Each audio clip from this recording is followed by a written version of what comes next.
Oke, assalamualaikum warahmatullahi wabarakatuh. Kembali lagi dengan saya di channel Indonesia Produktif. Indonesia Produktif, kita Indonesia, kita produktif. Nah, pada hari ini saya akan berbicara tentang kualitas, teman-teman. Karena salah satu hal yang mendorong peningkatan produktivitas adalah kualitas. Selain adanya efisiensi, sumber daya, juga ada efektivitas dalam kita bekerja. Nah, salah satu yang membuat produktivitas tinggi adalah kualitas. Lalu apa yang disebut kualitas? Tentu sebagai apapun kita, entah itu UMKM, entah itu seorang pegawai gitu ya, atau seorang karyawan, pasti semuanya mau nggak mau harus membuat produk yang berkualitas. Lalu apa yang kita sebut sebagai kualitas? Nah, kalau ngomongin kualitas, kita akan belajar kepada beberapa guru-guru produktivitas ya, atau master produktivitas. Di antaranya kita akan belajar makna kualitas kepada Bapak Joseph Juran. Itu yang pertama. Yang keduanya kita akan belajar kepada Bapak Philip Crosby. Ketiganya pada Bapak Edward Deming. Dan yang keempat kepada Bapak Armand Feigenbaum. Dan juga saya tambahkan lagi, saya akan sampaikan juga dari Kaoru Ishikawa di dalam bukunya Introduction to Quality Control. Jadi kualitas menurut Joseph Juran adalah kecocokan penggunaan produk atau fitness for use untuk memenuhi kebutuhan dan kepuasan pelanggan. Jadi misalkan saya seorang pengusaha UMKM, maka saya akan berpikir bagaimana para customer saya itu puas gitu ya. Bagaimana mereka puas kepada produk saya sehingga mereka akan melakukan pembelian berulang atau repeat order. Sehingga dengan kita meningkatkan kualitas, tentu usaha kita akan semakin baik gitu ya. Semakin banyak orang yang mau beli lagi, dan beli lagi. Menurut Bapak Joseph Juran, 5 ciri utama kualitas adalah yang pertama terkait teknologi. Di dalam teknologi kita menyampaikan bahwa apa sih yang disebut ciri utama kualitas secara teknologi, yaitu kekuatan atau daya tahan. Jadi semakin sebuah produk itu punya daya tahan lama gitu ya, itu akan semakin berkualitas. Contohnya kalau kita beli mobil atau beli handphone gitu ya, kalau kita baru beli 1 bulan udah rusak-rusak gitu ya, bisa jadi produknya itu tidak berkualitas. Makanya produk-produk yang Jepang ataupun biasanya punya garansi. Nah, ini mereka mempunyai kekuatan daya tahan gitu ya. Itu yang pertama. Yang keduanya terkait psikologis, yaitu citra rasa atau status. Jadi, kalau ngomongin produk yang berkualitas, menurut Joseph Juran adalah bagaimana sebuah produk itu akan memberikan citra rasa atau status yang lebih kepada pelanggannya, kepada konsumennya itu. Misalkan saya seseorang yang membeli mobil merek Eropa, misalkan Porsche ya, ataupun Mercedes dan lain sebagainya gitu ya. Kenapa saya merasa status saya naik gitu ketika menaik? Karena harganya mahal. Walaupun mahal ini bukan tentu ukuran berkualitas, tapi secara psikologis orang-orang yang menggunakan produk-produk yang tadi saya sebutkan merasa mungkin strata sosialnya menjadi naik kelas gitu. Dan yang ketiga, secara psikologis adalah terkait dengan waktu, yaitu di dalam hal ini kehandalan. Barang-barang yang lebih cepat rusak gitu ya, baru dibeli rusak, oh berarti tandanya tidak berkualitas. Atau misalnya makanan baru dibeli udah basi gitu ya, oh berarti secara ininya nggak berkualitas. Hal ini mungkin dikarenakan karena persiapannya yang nggak bagus atau masaknya yang kecepatan dan sebagainya. Itu yang ketiga. Yang keempat adalah kontraktual, yaitu adanya jaminan atau quality assurance. Kita perhatikan produk-produk mobil Jepang ya, mereka akan memberikan garansi misalkan 5 tahun bebas servis atau servisnya gratis. Nah, ini adalah bentuk dari kontraktual. Artinya produk Jepang ini ingin membangun kualitas gitu ya. Dan yang kelima, ciri utama kualitas adalah etika, yaitu sopan santun, ramah atau jujur. Jadi sebuah produk itu dikatakan berkualitas apabila mengikuti etika-etika yang ada di dalam legalitas dari sebuah usaha. Contohnya mereka mengikuti halal MUI kalau makanan. Berarti kalau makanan yang sudah mengikuti halal MUI, dia sudah mencoba untuk memberikan produk yang berkualitas. Yang keduanya misalkan ada produk makanan yang mengikuti PIRT, memiliki izin rumah tangga gitu ya. Nah, ini juga salah satu bentuk peningkatan kualitas. Makanya dari pemerintah itu banyak mengajak UMKM untuk mengikuti berbagai pengurusan legalitas. Hal ini terkait bagaimana untuk meningkatkan kualitas.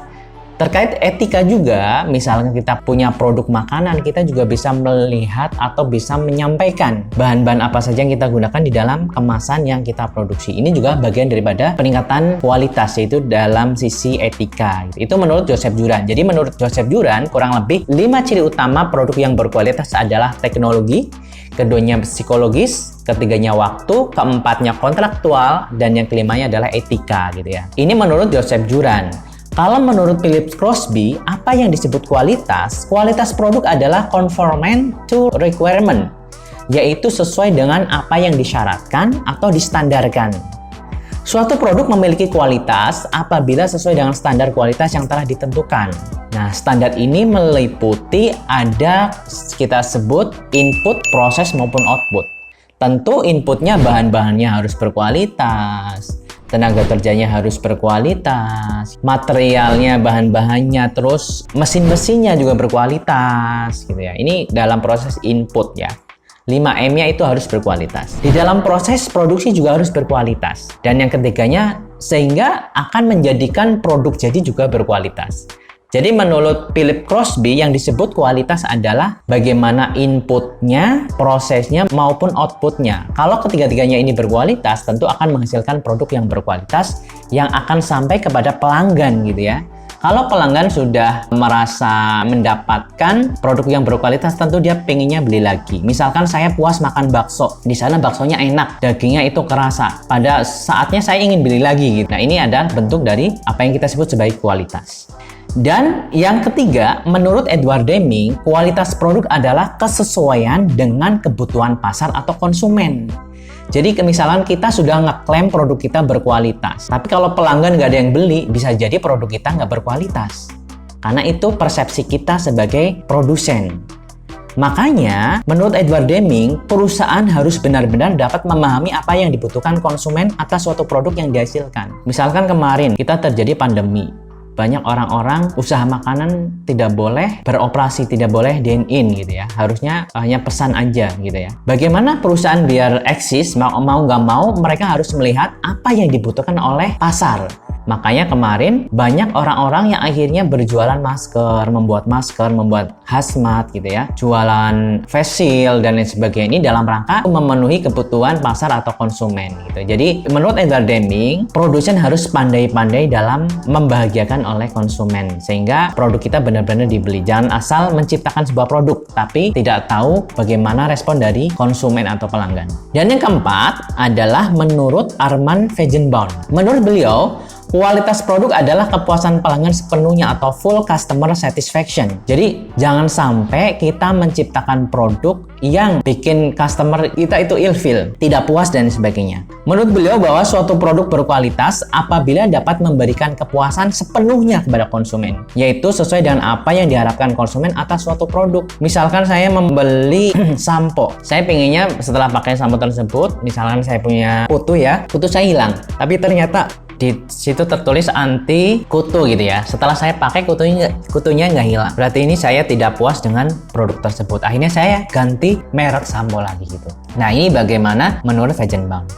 Nah, yang terakhir menurut Ishikawa di dalam bukunya bahwa kualitas ini kita harus memperhatikan dari sisi hard quality dan soft quality.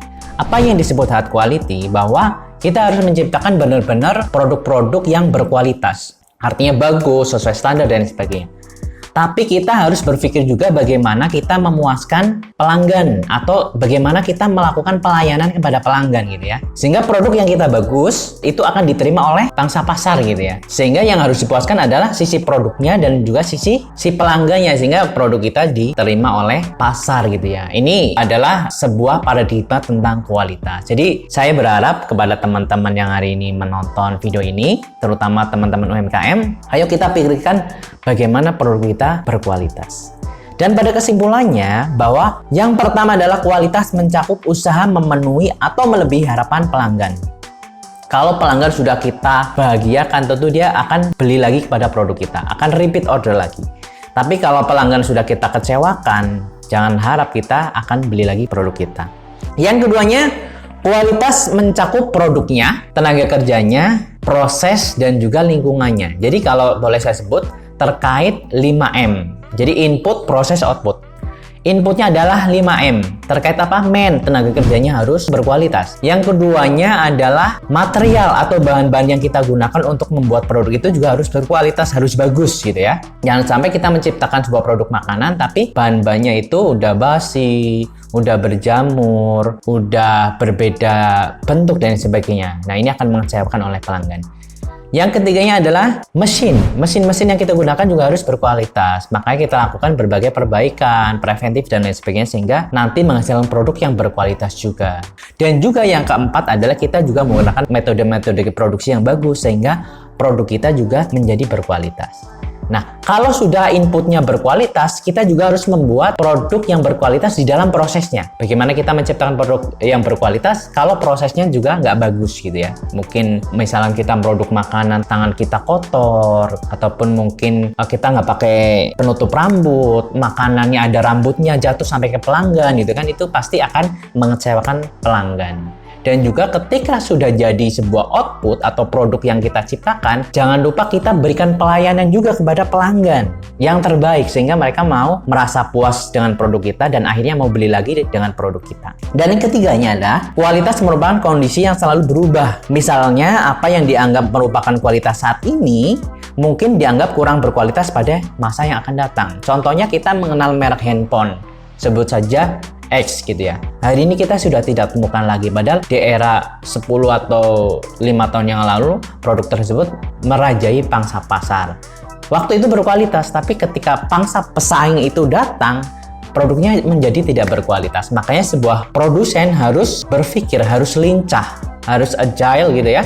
Bagaimana selalu berpikir kreatif dan inovatif agar produk-produk yang nanti keluar atau mengantisipasi masa yang akan datang itu dengan sebaik-baiknya sehingga produk kita selalu dinanti oleh konsumen dan konsumen itu akan puas dengan produk kita. Terima kasih sudah menonton video ini. Jangan lupa subscribe, like, dan juga share video ini untuk menginspirasi orang-orang di luar sana agar membuat produk yang berkualitas. Itu saja teman-teman. Wassalamualaikum warahmatullahi wabarakatuh. Salam produktivitas, kita Indonesia, kita produktif.